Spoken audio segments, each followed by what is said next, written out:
So every now and then you get a chance to chop it up with Laura Jane Layton, the flower lady. She's got a bunch of flowers growing over there. She's in the jungle. The jungle of where you at? I am in the state of Utah.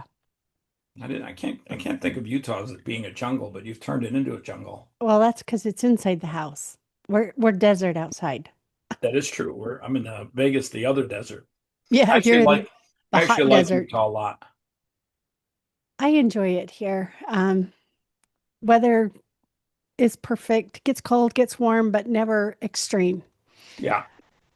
I, if I if I had to pick a place that I like better than Vegas, it's Utah. And I actually like Utah more than I like Vegas. I go out there a lot. And if I had to pick a place, I love Boise. I don't know what about it. I I gotta tell just, you, I hear great things about Boise. I haven't been there yet, but I everyone that I know loves it there. yeah, it's like it's somewhere I could live. Now my husband thinks he could move to Sedona. To me, that's a little bit more Where's it on? desert. California? Arizona, Oh uh, yeah. Yeah, fuck Arizona. between Flagstaff and Phoenix. Yeah, I'm not doing Arizona. No, no, no. Not doing Arizona.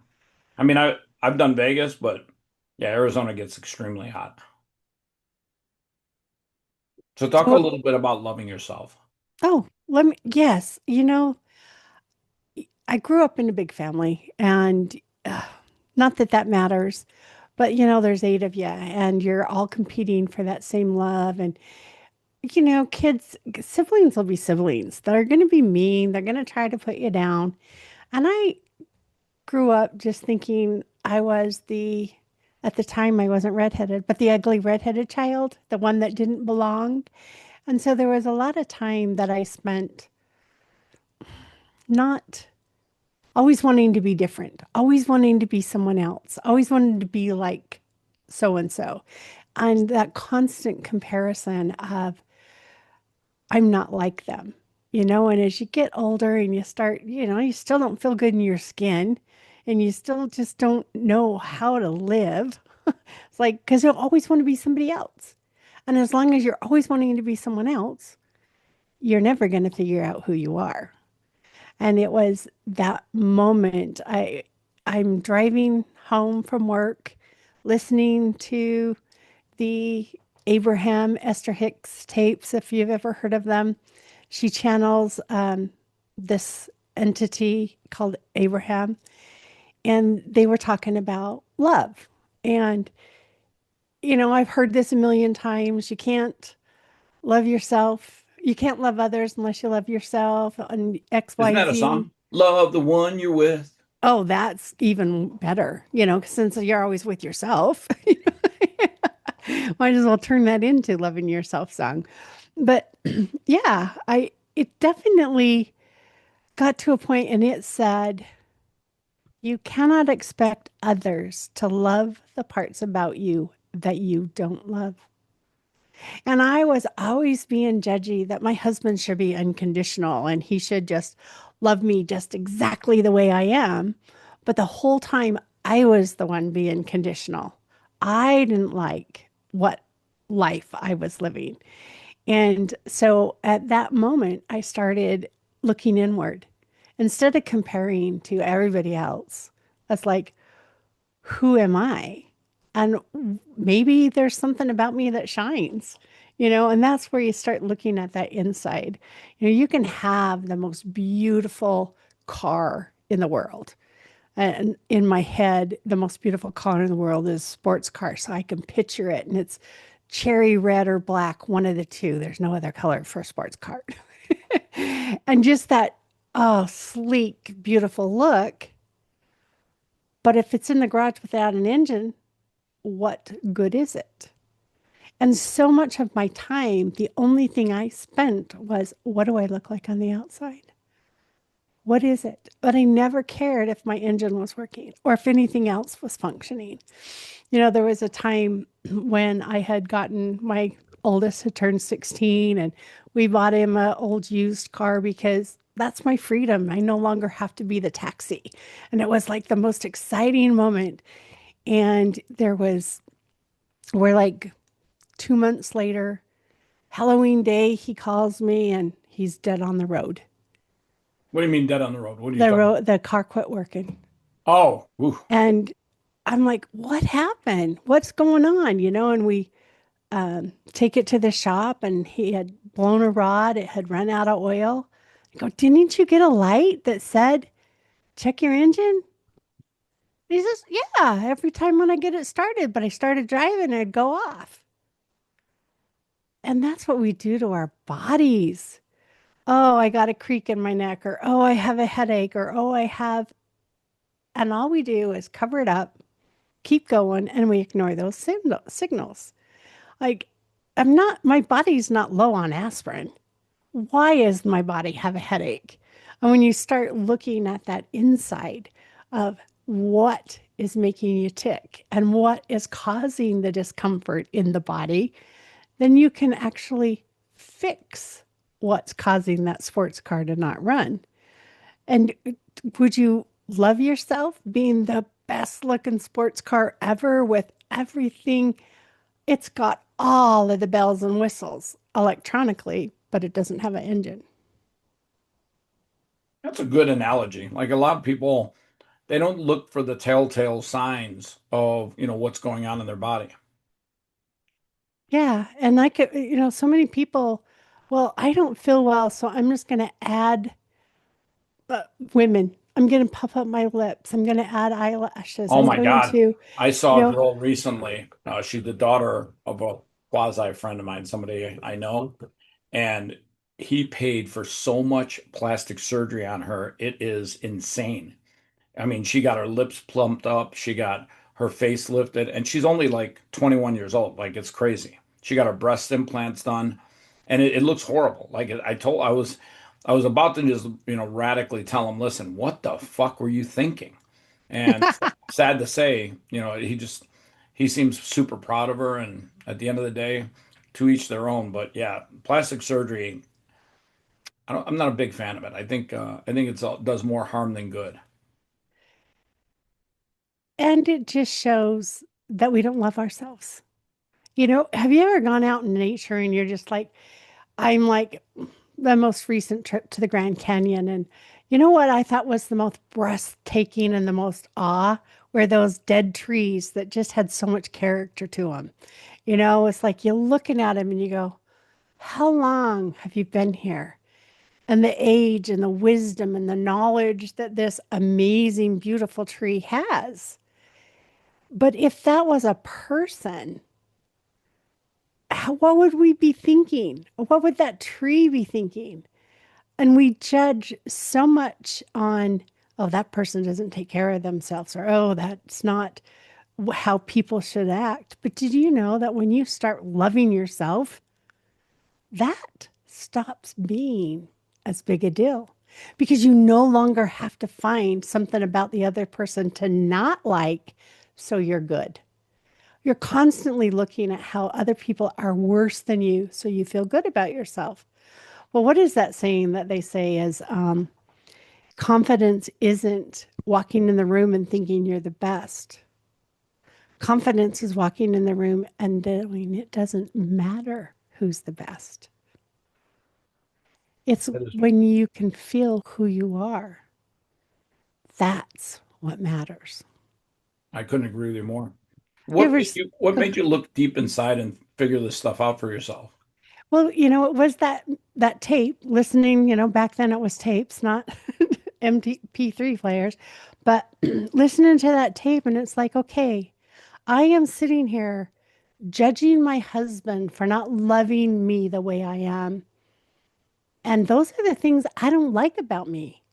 That was the moment when I went, okay, I need to figure out what's good about me and start paying attention to that. So everything I focus on now is thoughts and processes.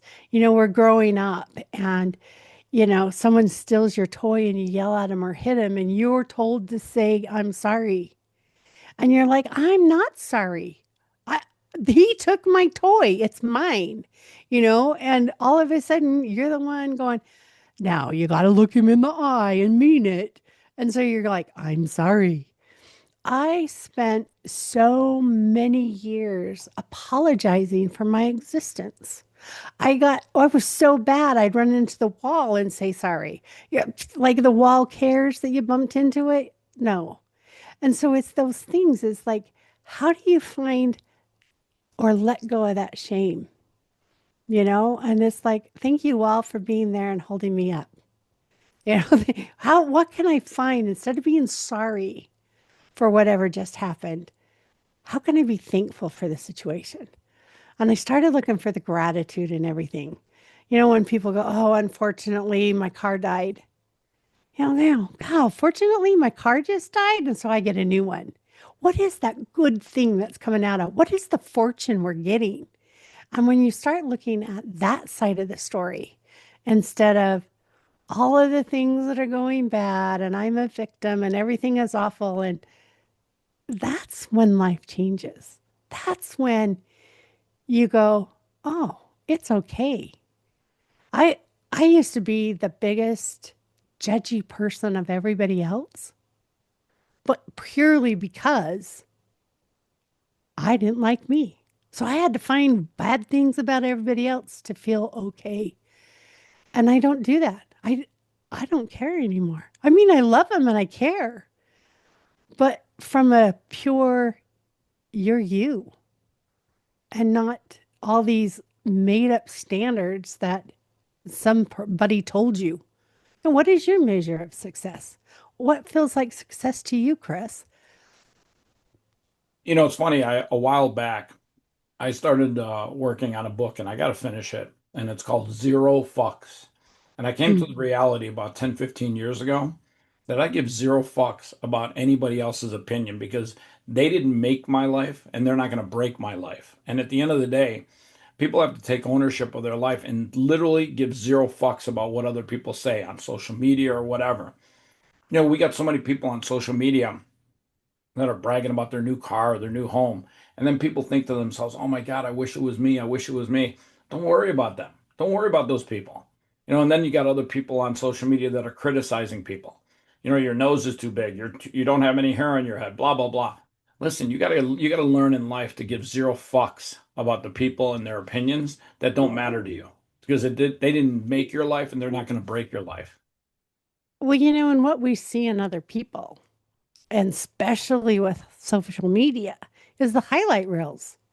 You don't see every second of every day, and you see your every second of every day. And so you see all the jump little bumps and dips and frustrations, and you think, well, they don't have it because I'm seeing the highlight reel. My life is full of bloopers. And I am okay with the blooper reels. It's Yeah. okay to fall down. It's okay to use. I used to get so annoyed at sport commentators because they'd say the stupid, most obvious things. Like what? Oh, well, he just needs to make a three-pointer and they'll be ahead. Duh, like I can't do math. Yeah. I mean, if you're listening on the radio and you're not seeing it all the time, that makes total sense. But I would make fun of it because it was just stupid stuff. They're just entertaining and saying stupid stuff. Now, I don't believe that anymore because I now understand. And now that I have my own podcast, you screw up. You Yeah, say exactly. things that, like, oh, well, that was the wrong word. Yeah, And exactly. it's like, that's life. And so, learning how to be okay with me messing up, I become okay with other people doing what they want to do, and I don't judge it. And what oh, isn't that so much freeing to know? I mean, I love your book, the No Fucks. Of like, what? How else to say it? It's like I don't care, but Yeah. nobody sees all those little things that we hide, and those are the things you're not seeing of the other people either. Yeah, I think the more people that give zero fucks about other people's opinion, the more people will live a healthier, happier life. I agree. So when you finish in this book, I want to Yeah, read it. I got to get that shit off my plate. I'm gonna have to hire an AI ghostwriter. Yeah, that works.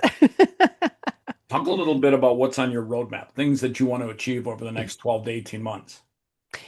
Chris, I am planning a road trip. And Oh, really? so, Going to Idaho? well, yeah, I will go through there for sure.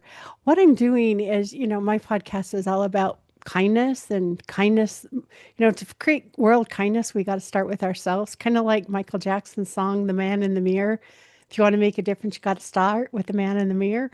And it's like that is kind of that message of the road is as we learn to be kind to ourselves, as we learn to love ourselves. And it's going to share, it's going to shine, it's going to spread. And so, this message that I've been doing for 2.5 years on my podcast is going to hit the road. I'm going to go to some small town cities. There are people that don't get the big speakers, too, people that can benefit from having someone show up. And I'm really excited, really. I can't, I enjoy the planning process. Like, like, writing it all down. I got it all worked out. And I know as I click off each thing that I've gotten done, to do done. And, it's just really been fun. And like, Whoops, sorry. oh, you're fine. It's Um, great. It's crazy what happens. All of a sudden, you like have a video pop up on your screen. I'm like, what the hell? I know. It's like sometimes make sure I have all the windows closed before I Well, I got start. news for you. I'm one of those freaks that has like four versions of my Chrome open, and I've got like 50 tabs open. So if I closed my windows, I think I'd freak out a little bit. I just, well, and like we all have to do our own thing. And if our brains work that way, that is what you need to do, and you need to honor it. And yet, like I know people that can't stand everything's all over their desktop, and it's like I like to find things fast. I don't want them hidden down 10 layers of folders. But yeah, so I totally get it. But that's also self-kindness. When you can accept others the way they are and you the way you are, this world just works. I say we try so hard to get everybody to be just like everybody else. Like I want to be just like Chris. And I want to be able to walk around and go, I don't give a fuck, and really feel it. But at that same time, if I walked into a store and I went to get ice cream and the only thing they had was vanilla or whatever special one somebody else liked, it would be a boring store. It wouldn't get anybody to go into it. Variety is what drives this world. Variety is what makes it interesting. If we were all the same, we'd all be driving the same car. If we were all the same, the grocery store would only have to have one type of ketchup. Wait, there That is wouldn't true. be all this stuff. Everybody would be farmers or everybody would be butchers or lawyers. And what good is it without variety? And so as you start loving yourself, you're able to start loving the variety because we don't all have to be the same. That is true. Well, God made us all individuals. Thank goodness. When I told somebody, I don't want a bunch of Laura Janes running around this place. And they go, well, why not? You don't Bunch of like what? yourself? Bunch Laura of what? Janes? Oh, A Laura bunch Jane. of me's? I thought you said large pains. I was like, what? Yeah, we don't want those either. Yeah, exactly. But, it's like, and they go, oh, you don't like yourself? And I go, no, that would be boring. There'd be no variety. There would be like, one's enough. That is true. That one is enough. One of me is enough. One of you is enough.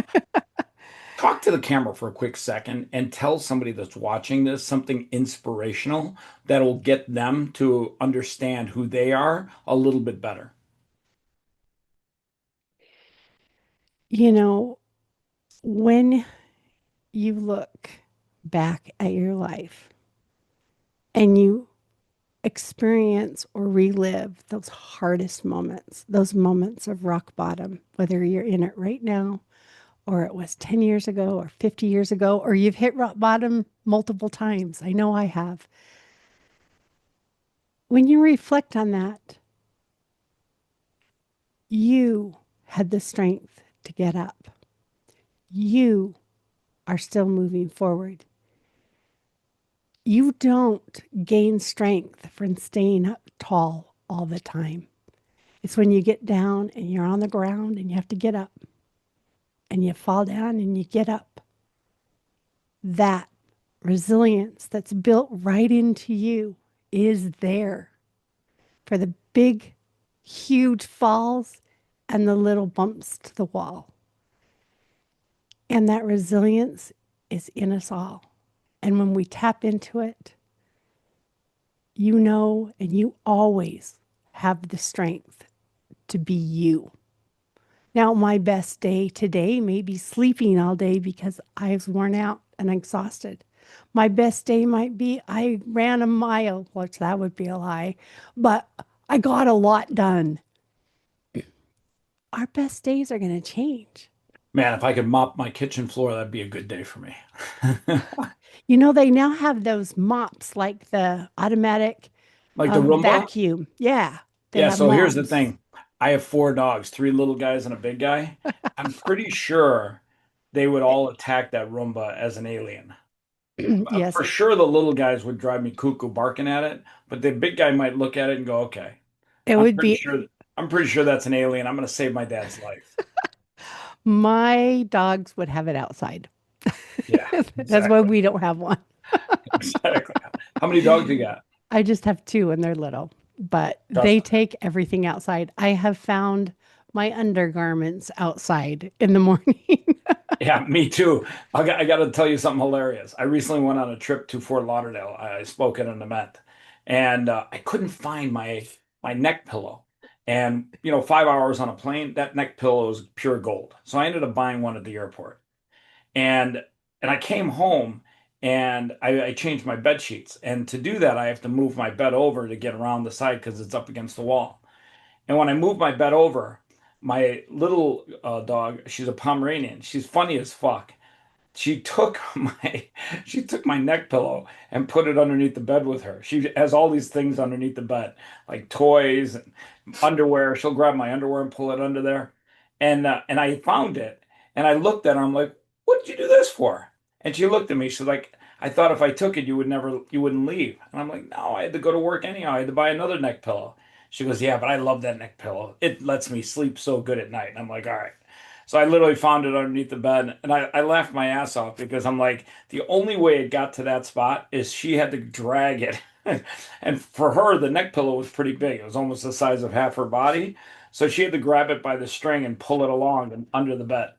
That is just so much fun because my dogs, they like to, like the clothes that I just took off and put in the hamper are in the bedroom and they're sleeping on them by the morning. Oh, You know, yeah. it's like, I want to be right next to you. They're allowed on the bed, but for some reason, sleeping in your clothes is way more important to them. Yeah. I got to tell you, I tell people this all the time. Dogs are angels sent from God above. And they don't have wings, but they absolutely positively have nothing but love in their heart for you. You can literally get love every single day from a dog. You could have a horrible day, they'll love you. You could have a great day, they'll love you. Just it's I think it's the healthiest thing that people can do. And it creates responsibility. They're unconditional. You can be pissy and mad and yell at them, and they're still going to be right there. Um, I've often wanted to, you know, those stupid bracelets that everybody have that what would Jesus do or courage or I am enough, you know, those little plastic things. I want to put what would my dog do on them because I have an immediate example of that. You know, I see it every day of they're okay if their hair hasn't been brushed. They're okay if they left their toys in the middle of the room. They don't care. They just have fun and they live free and love you unconditionally Couldn't all the agree with you time. more. Couldn't agree with you more. Absolutely. Listen, I got to tell you, it's been great chopping it up with you. She's Laura Jane Layton, and we got to do this again sometime. All right, Chris, you have a great day and thanks for having me.